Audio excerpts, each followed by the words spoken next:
And gentleman, ರಾಜ್ಯದ ಆಡಳಿತಾರೂಢ ಕಾಂಗ್ರೆಸ್ನಲ್ಲಿ ಸಿಎಂ ಕುರ್ಚಿ ಕುಸ್ತಿ ಮತ್ತಷ್ಟು ತಾರಕಕ್ಕೇರಿದೆ.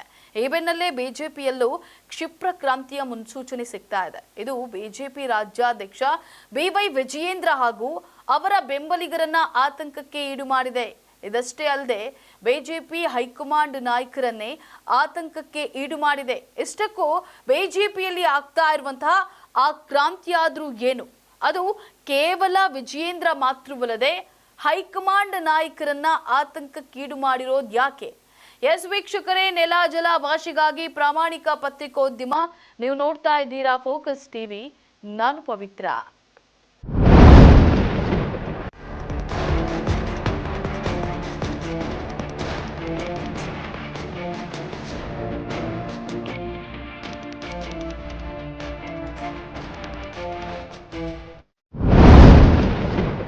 ಹೌದು, ನವೆಂಬರ್ ತಿಂಗಳಾರಂಭದಿಂದಲೂ ರಾಜ್ಯದ ಆಡಳಿತಾರೂಢ ಕಾಂಗ್ರೆಸ್ನಲ್ಲಿ ಕ್ಷಿಪ್ರ ಕ್ರಾಂತಿಯಾಗಲಿದೆ ಅನ್ನುವಂತಹ ವದಂತಿಗಳು ತಾರಕಕ್ಕೇರಿವೆ.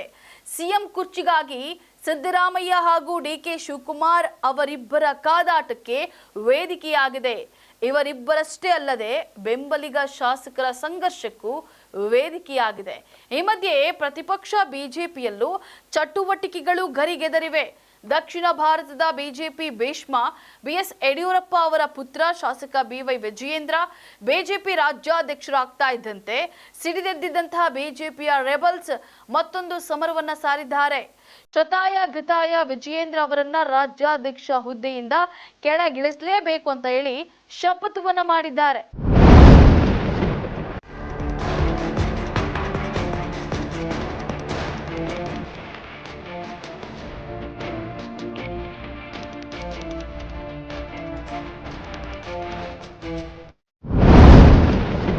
ಬಿಜೆಪಿಯ ರೆಬಲ್ ನಾಯಕರು ಮತ್ತೊಮ್ಮೆ ಸಭೆ ಮಾಡಿದ್ದಾರೆ.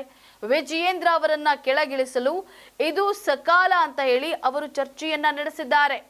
ಇದಕ್ಕಾಗಿ ಬಿಜೆಪಿ ರೆಬಲ್ಸ್ಗೆ ಪ್ರಬಲ ಅಸ್ತ್ರವಾಗಿ ಸಿಕ್ಕಿರೋದು ಬಿಜೆಪಿ ರಾಜ್ಯಾಧ್ಯಕ್ಷ ವಿಜಯೇಂದ್ರಗಿಂತ ಹೆಚ್ಚಾಗಿ ಅವರ ತಂದೆ ಬಿಎಸ್ ಯಡಿಯೂರಪ್ಪ.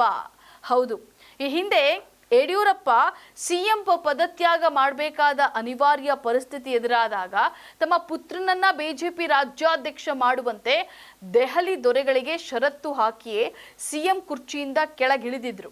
ಆಗ ಹಠಕ್ಕೆ ಬಿದ್ದು ಪುತ್ರನನ್ನ ರಾಜ್ಯಾಧ್ಯಕ್ಷ ಮಾಡಿದಂತಹ ಯಡಿಯೂರಪ್ಪ ಅವರೇ ಹೇಗ ಪುತ್ರನ ರಾಜ್ಯಾಧ್ಯಕ್ಷಗಿರಿಗೆ ಮುಳುವಾಗುವ ಲಕ್ಷಣಗಳು ಗೋಚರಿಸಿವೆ.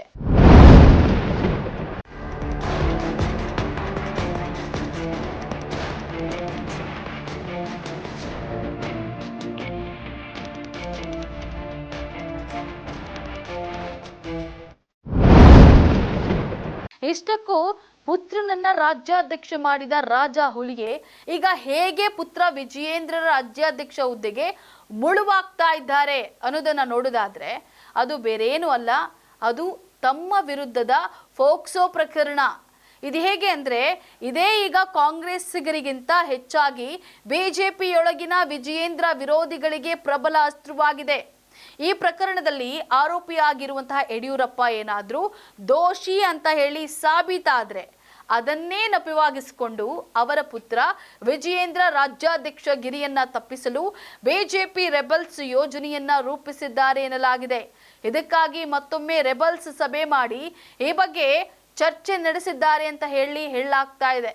ಇದು ವಿಜಯೇಂದ್ರ ಹಾಗೂ ಯಡಿಯೂರಪ್ಪ ಬೆಂಬಲಿಗರಿಗೆ ಆತಂಕವನ್ನ ಹೆಚ್ಚಿಸಿದೆ. ಅಂತಹ ಪರಿಸ್ಥಿತಿ ಎದುರಾದಲ್ಲಿ ಏನು ಮಾಡಬೇಕು ಎಂಬ ಬಗ್ಗೆ ವಿಜಯೇಂದ್ರ ತಂದೆ ಜೊತೆ ಮಾತುಕತೆಯನ್ನ ನಡೆಸಿದ್ದಾರೆ ಅಂತ ಹೇಳಲಾಗ್ತಾ ಇದೆ.